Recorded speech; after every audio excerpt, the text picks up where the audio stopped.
सुबह हम एक फुटबॉल मैच जीते थे और उसी मैच की खुशी में शाम को हमने एक पार्टी रखी थी। पार्टी में जाते हुए मेरी बहन ने मुझे कहा कि वो प्रेग्नेंट है, मैं मामा बनने वाला हूँ। I was very happy. फिर जाते जाते मेरी बहन ने कहा कि 2-4 राइड्स ले लेना। राइड्स हमारे कैब बिजनेस में एक टर्म होती है। मैं निकला। मैं राइड्स लेना नहीं चाह रहा था, मैं पार्टी में जाना चाह रहा था। मैंने राइड्स ली। फिर मैं एक मेडिकल स्टोर पर रुका, वहां से कुछ सामान लिया, लौट के अपनी गाड़ी में बैठा तो मुझे ऐसा लगा कि मेरे पीछे वाली सीट पे कोई बैठा है।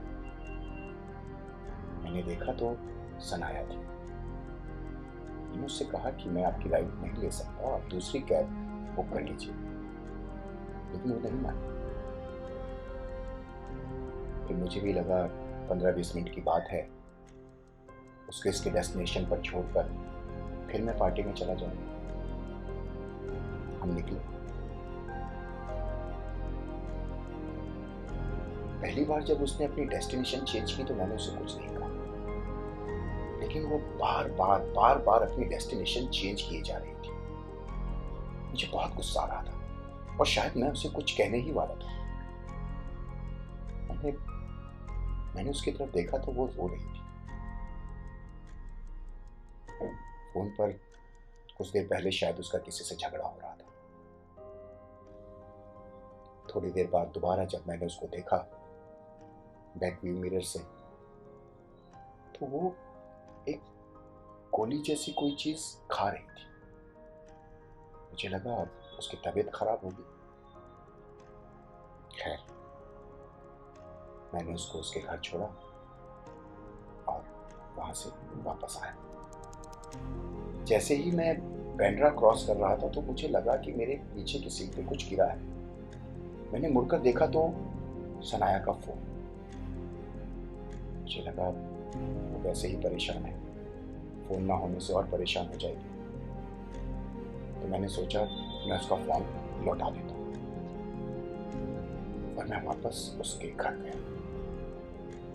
मैंने बैग बजाया, सनाया बाहर आई। मैंने उसको उसका फोन, उसने थैंक यू।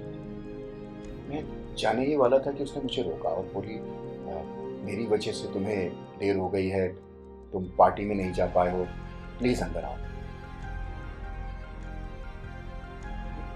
ना चाहते हुए भी उसके घर में चला गया।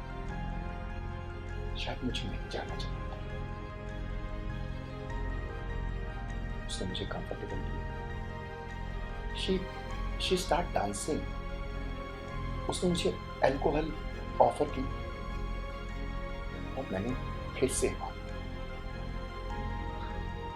मेरे लिए ये बिल्कुल एक अजीब सी चीज थी। इतना बड़ा घर मैंने आज तक नहीं देखा था। Then अचानक शी स्टार्ट किसिंग मी, और जब उसने मुझे किस किया तो तभी उसने एक पिल अपने मुंह से मेरे मुंह में ड्रॉप कर दी। उसके बाद मेरा शरीर जैसे ठंडा सा हो गया। मुझे अचानक से सब कुछ बदला बदला सा नजर आने लगा। मुझे ऐसे लगने लगा जैसे मैं जमीन से ऊपर हूं।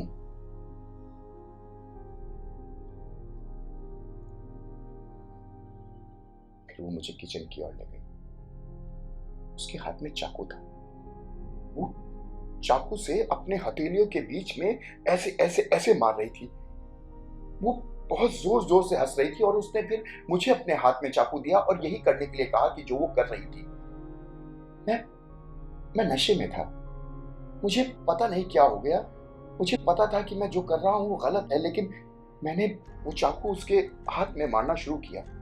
मुझे डर था कि कुछ हो जाएगा, और वही हुआ। चाकू उसकी उंगली पर लग गया। बहुत खून बह रहा था। मैं उसे किचन में ले गया। मैंने उसका हाथ धोया, उसका उसका चाकू साफ किया, then we just got intimate. वो मुझे अपने बेडरूम में ले गए। बेडरूम मुझे हमेशा याद रहेगा। It was black and white. वहां पर उसकी एक बड़ी सी पोर्ट्रेट भी लगी हुई थी। बस यही एक लास्ट चीज है जो मुझे याद है। उसके बाद जब मैं उठा तो मैं किचन में था। बेडरूम से लेकर किचन तक क्या हुआ मुझे कुछ भी पता नहीं। मैं उठा, घर जाना चाह रहा था। मैंने सोचा सनाया को बता कर जाऊं।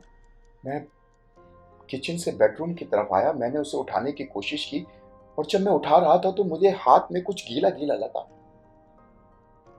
तब मैंने महसूस किया ये सनाया का खून है। मैं डर गया। मैं वहां से भागा। मैंने किचन में आके जिससे भी जो भी मेरा, मैंने उससे अपने हाथ साफ किए, वो चाकू साफ किया और उस चाकू को अपने जैकेट में डाला और मैं वहां से भागा। योर ऑनर, यही मेरी गलती थी।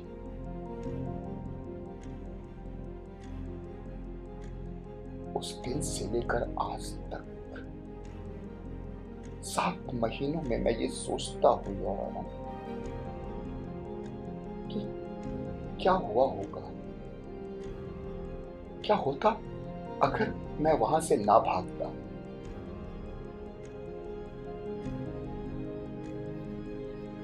लेकिन योर ऑनर, एक बात तो है, इंसान को चाहे कुछ याद हो या ना याद हो, लेकिन इतना तो वो जानता ही है कि वो क्या कर सकता है और क्या वो नहीं कर सकता। और योर ऑनर, मैं ये नहीं कर सकता। I could not have killed her.